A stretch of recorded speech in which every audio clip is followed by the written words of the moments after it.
once again to my channel. This is Aborni Bhattacharya and I have come back with another exciting tutorial on AWS Lambda function creation via AWS Console. Before going ahead with the hands-on, I just want to give a brief description about myself. Currently, I'm working as a cloud support engineer at AWS with previous experiences as system engineer at TCS and DevOps engineer at Accenture. With an overall experience of 5 years, I have immense skills in cloud engineering as well as other technological fields. In my channel, I generally teach along with my students with different hands-on and whatever I come across, and I preach them accordingly in these videos. I hope you would enjoy it and you would like my channel very much. A brief disclaimer before going ahead with anything. This activity is part of my hobby and the videos and contents are not endorsed by AWS and all are my personal opinion. So let's go ahead with the console.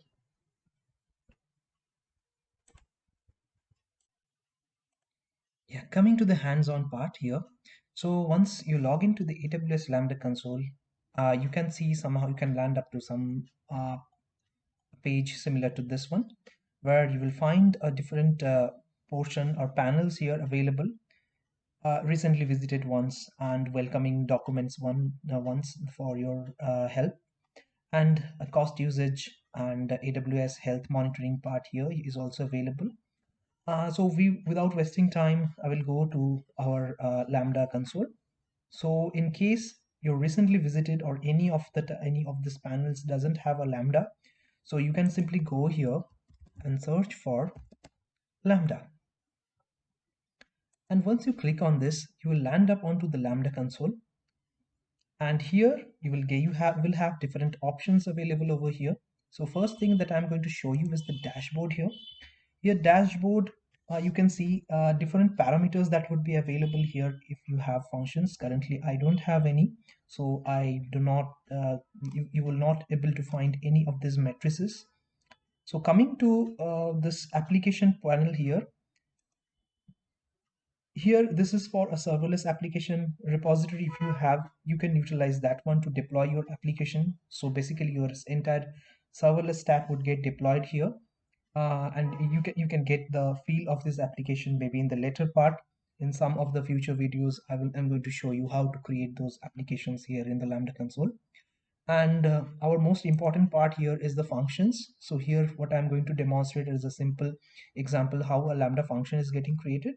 We can create it easily over the AWS console over here.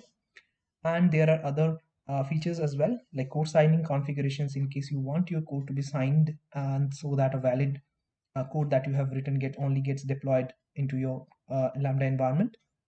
And there are provisions for layers as discussed earlier, that layers are similar to packages, but they only contain some dependencies and other codes that might be referred to by your function code.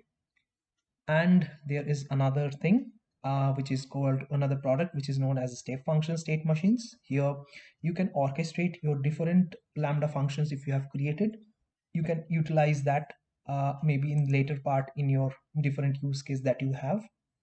We can discuss it later on, but our prime focus is on functions now. So once I click on this create function, you will get 4 ways where how you can create your function. You can choose one of these. So one is the authoring from the scratch. So here you write your own function in the console, and by providing a name, selecting a runtime. In case you don't find your specified runtime, you can go for a custom runtime here. So for example, the PHP developers and Rust developers, they can opt for this custom runtime, and depending upon that, they have to create their own package and they deploy their function over here, and they can proceed with this specific option. And you have 2 important instruction set architectures, like whether you are going to use an ARM64 or cross HT664. That's your choice. You can get more information over here depending upon what type of instruction set that you want to select over here.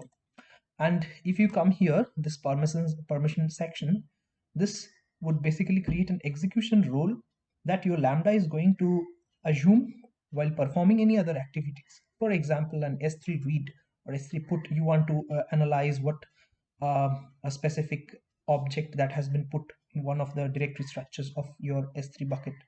Then you have to provide the special permissions over here so that your function can assume that role and get the information from S3. Even it is valid for Amazon CloudWatch logs and any other AWS resources that your Lambda is trying to access. And there are advanced settings for enabling code signing and enabling networks. That is, if you want to place your function in a virtual private cloud or VPC, you have to specify the subnets as well as the security groups. So Lambda would do what? Lambda would create an ENI and place it in the VPC that you want. So in that way, your function would be placed in a VPC. We'll discuss it later part of the time, that how that is achieved and how that is done in the subsequent session. Okay, coming to the other options. So Lambda AWS provides you with certain blueprints that you can utilize, like S3 get object using Python or your choice of code. And there are microservice HTTP endpoint examples and many other examples. You can find it over here. And there are container images as well. Say for example, you have your own containers and you have pushed it into the ECR image, that means Elastic Container Registry, and you can spawn that specific image to create a standalone container in the, so that would act as a basic function in your case. And there is another part which is serverless application repository. So here you deploy your application from an AWS SAR or serverless application repository. So that's basically some templates that are available ready-made, and you can simply browse them, and you can on your choice, on the basis of your use case, you can change it accordingly and deploy your stack in this wonderful environment. So what I'm going to do is I'm just going to create a simple function for you. Let's give a name here. So TestFunc is the name, and the runtime that I'm going to select is Node.js, and the instruction set, I'm not going to change it at all. And I want Lambda to create a new role here for me. So the basic permission would be to push the Amazon CloudWatch logs, push the execution logs to the Amazon CloudWatch. So once this is done, let's create the function over here. It would be taking a minute, maybe. But in case you are putting your function in a VPC or for the first time, or subsequently updating your function to be placed in a VPC, in that case, it somehow takes more than a couple of minutes, because there are ENI creations and other backend stuff that takes place under the hood. Okay, so this is the basic code that is coming here, a simple hello world example. But a small thing that I'm going to change it over here is I'm going to print the event. The event that I was talking about is a payload JSON, which I'm going to discuss in the subsequent session. And what I'm going to simply do is console.log and just simply try to print the event. Remember one thing carefully: once you have made any changes here in this editor, don't forget to deploy. So once you click on deploy, your function would be updated, and the updated instances runtime would be available for serving the traffics. So let's try to click on the test buttons. So once you click on the test button, here you have to select the payload, that means the event JSON. So here I have selected event name as E1. Let's create it, and I will try to test it. So once I test it over here, you can see that this is the response our function is going to return to its client, or whoever is going to invoke. In this case, I am invoking it. So I'm getting a status code and body as per as the response that I have set it up here. And in the execution result, you can see that this is the execution, this is the specific request ID, and this is for the by default the latest version here. And here what I have done is I'm just printing the log event that is being received by your function, and in the info mode, the event is getting printed over here. As simple as that. And note here, especially the duration for which my function has been executed or run is simply 26.68 milliseconds, and it's rounded to 27 milliseconds for the build duration, with a memory size of 120 megabyte here, and the maximum memory used is 56 MB, and the total initialization duration is 186 milliseconds. So I'm going to get charged only for the build duration. This is the duration for which I'm going to pay to AWS. Okay, so that's all about it. And here, if you roam around here, you can get many other options available. If you take a tour here, so test events, you have to you are specifying the event payloads over here for testing purpose. And coming to the monitoring section here, there would be different monitoring parameters that are available, the monitoring fields that are available for you to understand it. So as I would be talking about different parameters here, CloudWatch metrics for understanding whether your function is behaving well or not, and what's wrong in case it's not. So you have to you can monitor this specific matrices like invocations, that denotes the number of invocation made to your function, and then followed by the duration, the time for which your function has run, and simply the error count, if there are any error count. As of now, there are no. And if I scroll down here, this throttling, whether your function has been throttled, that 0 instances left to serve the traffic, for which the client gets a 429 error code, and any concurrent execution. So currently it's 1, since the number of requests is very slow. Only once I have executed it, invoke the function only once. So there are there are only 1 count of concurrent executions, and this async delivery failures iterator age is not valid here in this case, because it's a simply synchronous invocation that I have done it here. In the later part, or maybe earlier, I would be discussing this. And coming to here, logs, regarding logs and traces, I'll be talking later some point of time regarding X-ray traces, but let's concentrate now on the logs. If you go here in the CloudWatch Management Console and search for your logs, under the log group section, if you scroll down here, you will find the logs of your event. So if I select check this box and view as text, you will see, so whatever in the AWS console, Lambda console you saw during the execution, the entire thing's getting written over here. And you can definitely try to export it with the actions in case it's at all required for some other verification or inspection. You can download it in the form of a CSV file. Okay.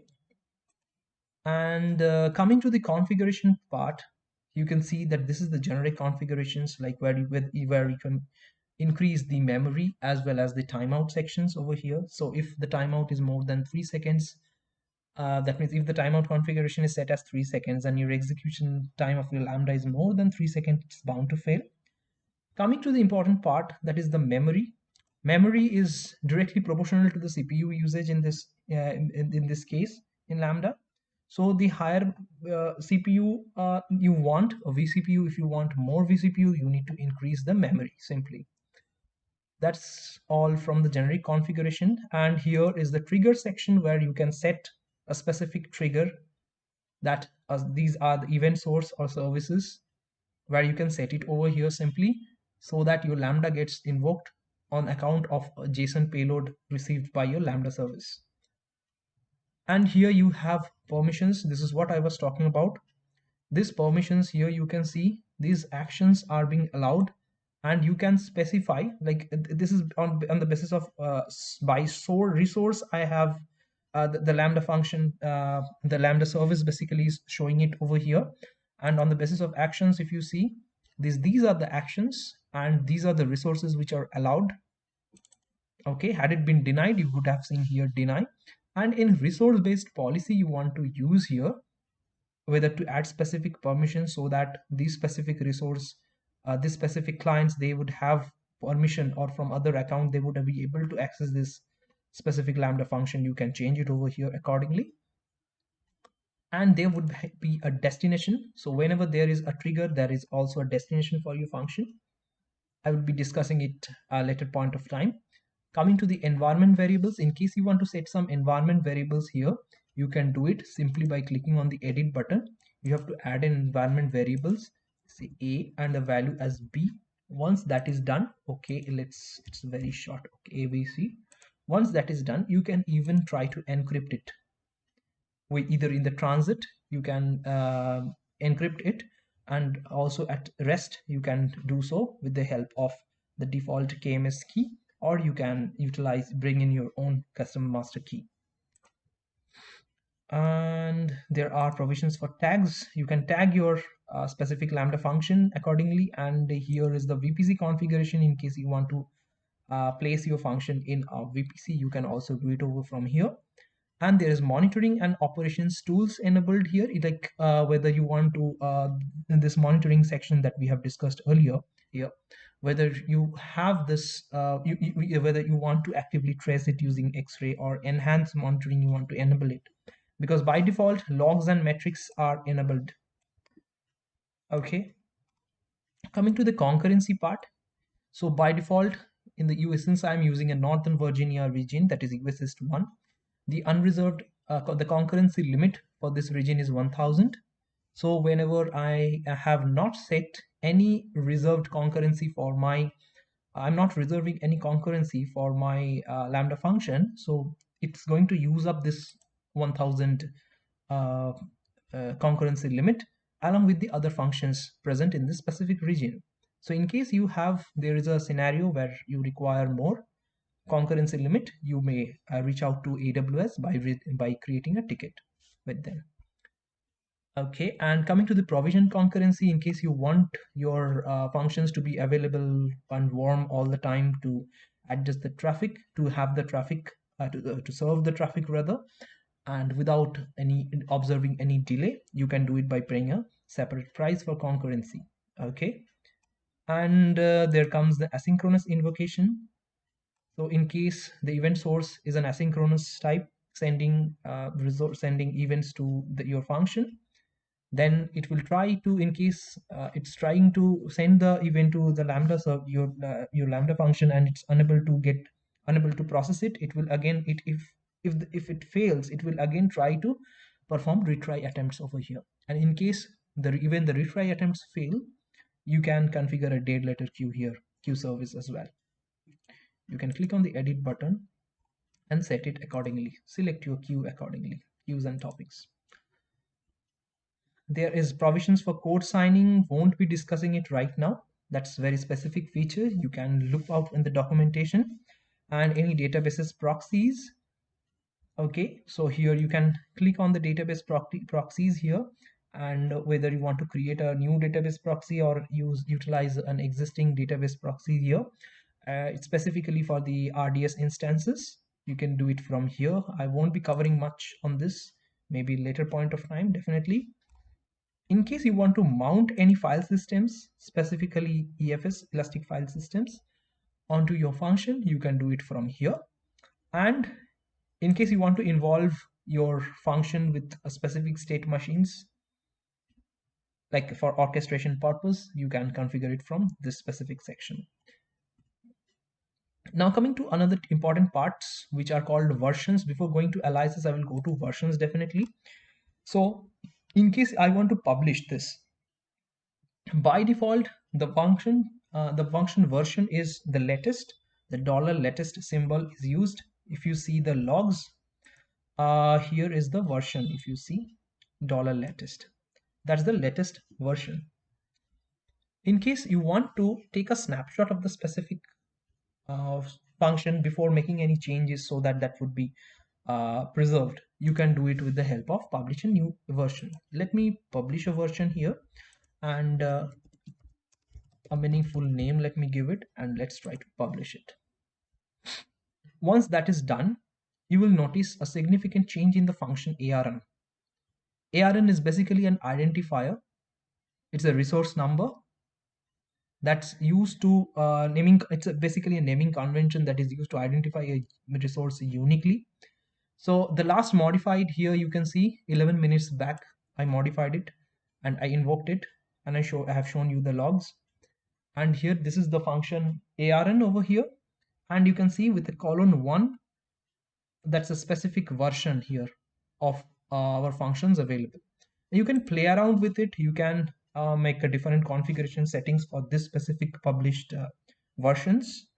And I will go back to the test function, the latest version now, in case again you try to publish any new versions again.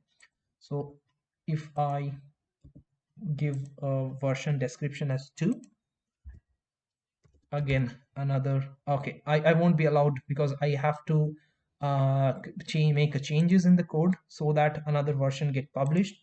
Let's quickly try to do that.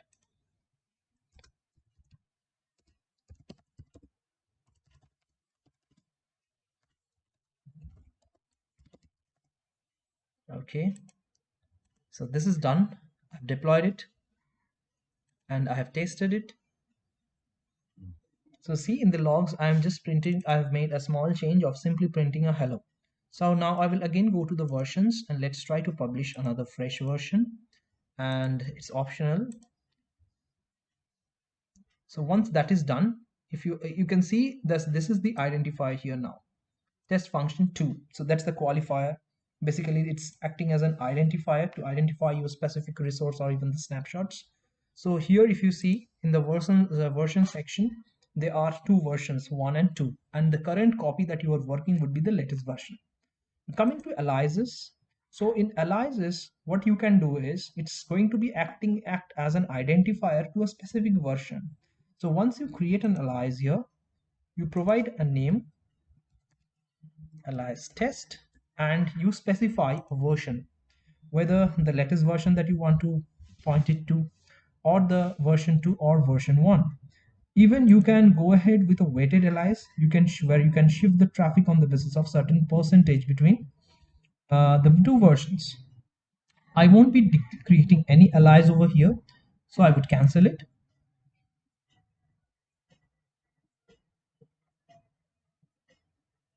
Okay, and yes, that's all from my end on this part. We'll continue the lecture in the next session. Thank you all.